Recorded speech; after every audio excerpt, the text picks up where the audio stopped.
à toutes et à tous et bienvenue dans notre dernière partie du programme Procrastination. Dans cette dernière partie, je vais vous proposer 9 clés qui me semblent être les plus importantes pour que vous parveniez à déprocrastiner. Cette partie qui pourrait paraître être la plus intéressante ne serait rien sans les parties qui ont précédé. Ces parties où vous avez appris à vous connaître, à comprendre quelles étaient vos croyances limitantes, vos freins, etc. La première de ces 9 clés est d'ajuster votre rapport au temps, car nous avons tous un rapport un peu déformé au temps. Il n'y a pas que dans les Harry Potter ou dans les Retours vers le futur que le temps se déforme, chez nous aussi. Certains ont par exemple tendance à arriver toujours un quart d'heure, une demi-heure en retard, ou d'autres toujours un quart d'heure, une demi-heure en avance. Pour ce faire, je vous propose d'apprendre à mieux vous connaître et de calculer votre rapport temps réel, temps estimé. Vous trouverez toutes les indications dans une vidéo que j'avais faite précédemment et que je mets en lien sur cette page web, ainsi que des exercices qui vous permettront de calculer ce rapport au temps. Et puis quelques références à des livres, films, tout aussi passionnants. La deuxième de ces 9 clés concernera plus particulièrement les tâches un peu énormes que vous avez à accomplir et qui vous entraînent dans un « je remets au lendemain parce que c'est tellement énorme » ou alors « c'est pour dans tellement longtemps que ok, j'ai le temps et je ne vais pas m'y mettre de suite ». Ça, c'est le cas pour les mémoires, les thèses, etc. Ou alors, il vous faut plein de fournitures pour pouvoir réparer quelque chose et du coup, on n'y arrive jamais, c'est long, etc. et ça traîne. Bref, toutes ces tâches-là, la clé, ça va être de les découper en petits morceaux.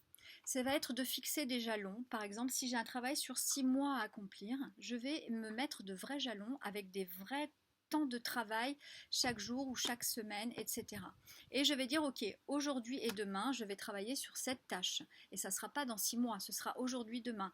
Et puis, hop, je vais arriver à la semaine d'après et aujourd'hui et demain, je vais travailler sur cette tâche, etc., etc. Ces jalons, ces objectifs à court terme que vous allez définir, pour être vraiment motivants, doivent avoir certaines caractéristiques qui ont été décrites dans la méthode SMART, que je vous propose dans une petite vidéo que je mettrai en lien. SMART comme spécifique, mesurable, atteignable, réaliste, temporel. Donc, ça va définir des objectifs qui sont à court terme, qui sont atteignables, qui sont clairement définis, qui sont simples à atteindre, et puis qui sont un peu aussi challenging, parce que sinon on n'a pas envie de se mettre à la tâche. La troisième clé rejoint un peu la deuxième et elle va permettre de mettre en application la deuxième, c'est celle que vous connaissez peut-être le mieux, ce sont les to-do list. C'est-à-dire que chaque jour, chaque semaine, chaque mois, chaque année peut-être, je vais faire des listes des choses que je veux accomplir dans l'année, que je vais découper et que je veux accomplir dans le mois et que je vais ensuite découper et que je veux accomplir dans la semaine et dans la journée. Ces to-do list devront être bien organisées, très claires, etc. avec des objectifs qui sont SMART. Et j'ai découvert il y a peu de temps ce qui s'appelle le bullet journal. Et je vous propose vraiment, j'en parle un peu plus dans une autre vidéo, je vous propose vraiment d'aller voir, vous tapez bullet, B-U-2-L-E-T, journal sur internet, et il y a un site du même nom qui est en anglais, mais ça a été un peu décliné en français, et qui décrit exactement comment le faire. Il y a tout un côté artistique, créatif, avec des listes de choses qu'on voudra accomplir par thème, etc. Et puis qu'on décline ensuite sur le mois, sur la semaine, on y colle des dessins. C'est vraiment ludique et je vous propose vraiment d'égayer vos listes avec ce bullet journal. Voilà, vous m'en direz des nouvelles avec plaisir. Pour cela, vous pouvez me rejoindre sur le groupe Facebook. Merci. Et on continue dans notre progression avec la quatrième clé qui rejoint la deuxième et la troisième.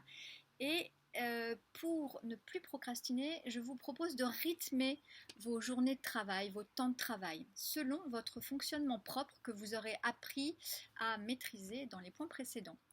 Par exemple, il y en a qui sont un peu lents à se mettre en route et donc hop, il leur faut un quart d'heure, une demi-heure, puis après au bout d'une heure, ça y est, ils sont chauds, ils avancent, et puis il y en a d'autres qui se mettent directement dedans, ils plongent et au bout d'une demi-heure, ils ont consacré toute leur attention, toute leur énergie, et il faut qu'ils se reposent, il faut qu'ils fassent un break, ils sont aux limites, c'est un stop, il faut se dépenser physiquement, il faut faire autre chose.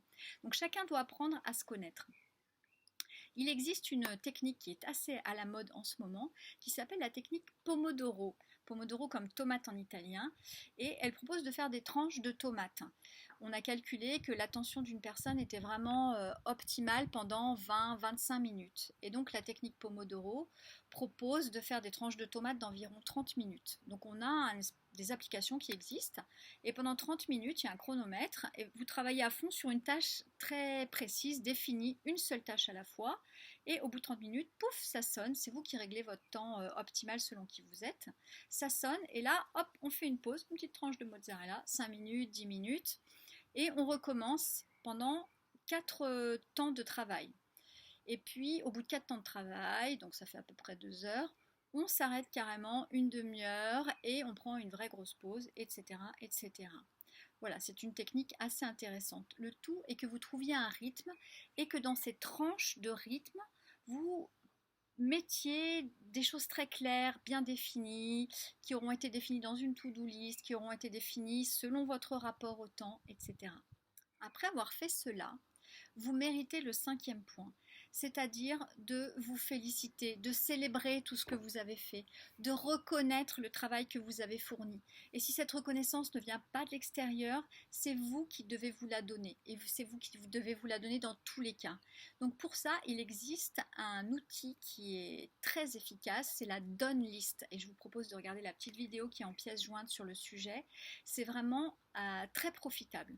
Donc chaque soir, au moins pendant 2 jours, vous faites une liste de tout ce que vous avez fait dans la journée, de votre lever à partir du moment où vous avez ouvert les yeux jusqu'à votre coucher. Donc ça peut être tout, les courses, accompagner les enfants à l'école, blablabla, tout, vous mettez tout et le travail, etc., etc. Et vous verrez, vous serez surpris de la quantité de choses que vous faites dans une journée.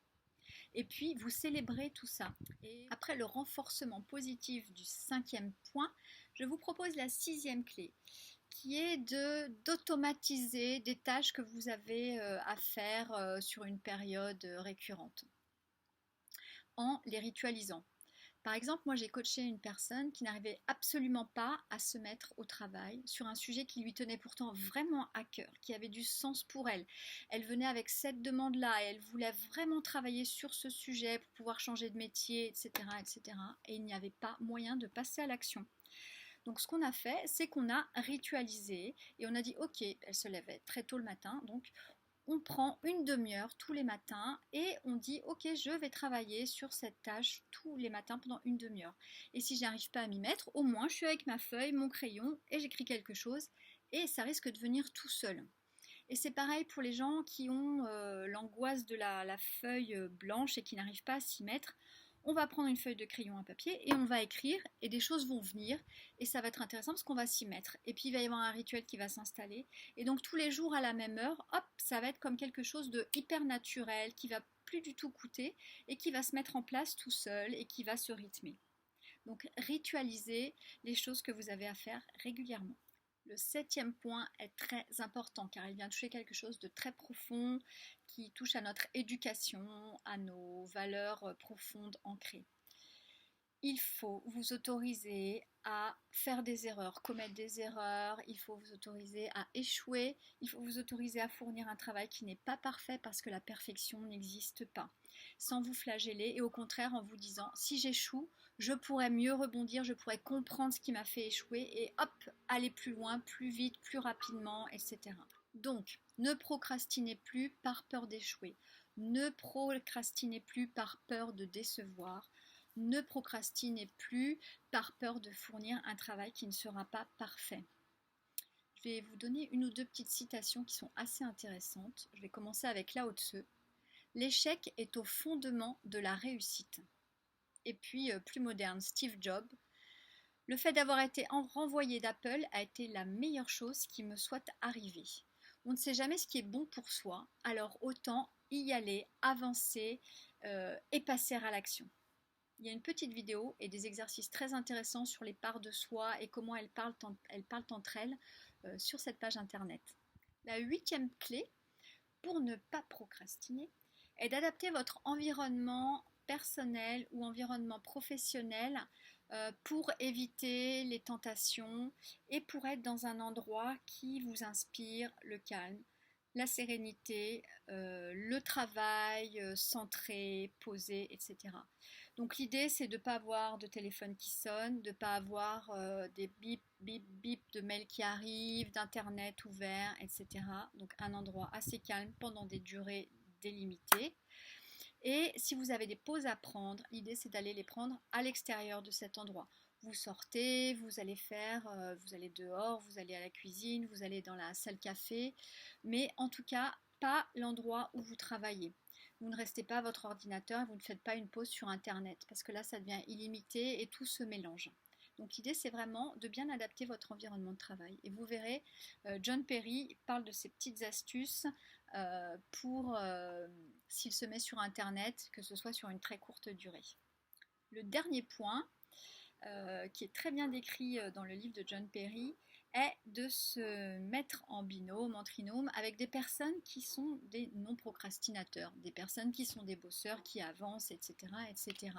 Et là, du coup, vous n'allez pas pouvoir remettre sans arrêt au lendemain parce que vous allez travailler ensemble et ça ne va pas être possible. Et du coup, ça va vous entraîner dans une dynamique différente. Alors attention de respecter quand même qui vous êtes et votre rythme, mais cela va être un vrai moteur et vraiment motivant. Et puis il y a aussi le point où vous procrastinez parce que vous manquez de sens. Vous manquez d'intérêt pour ce que vous faites de façon professionnelle et là c'est assez important, profond. Ça vaut le coup d'aller regarder ça en face, de se prendre en main, peut-être d'aller chercher quelqu'un qui vous aide, un coach, quelqu'un qui vous accompagne pour aller voir et pour aller chercher ce dont vous avez besoin aujourd'hui, quel est le sens que vous voulez donner à votre vie, à votre travail. Avec ces 9 clés, si vous les utilisez bien, vous devriez gagner pas mal de temps, avoir un environnement qui est complètement adapté et du coup gagner beaucoup de temps pour vous. Et ce que vous mettiez peut-être en place par la procrastination, vous pouvez le mettre en place avec des vrais temps pour vous qui vous permettront de rêver, d'être créatif, de faire d'autres choses que celles que vous avez absolument à faire. Et comme ça, tout rentre dans l'ordre et chaque chose est à sa place. Et n'oubliez pas aussi un peu de folie et de marginalité. J'espère que ce programme vous a permis de mieux vous connaître, peut-être de déverrouiller certaines croyances limitantes et de mieux maîtriser peut-être votre environnement, vos envies, vos besoins et les tâches que vous avez à accomplir. Et je vous souhaite de très très belles journées pleines de vie et d'intérêt. À bientôt!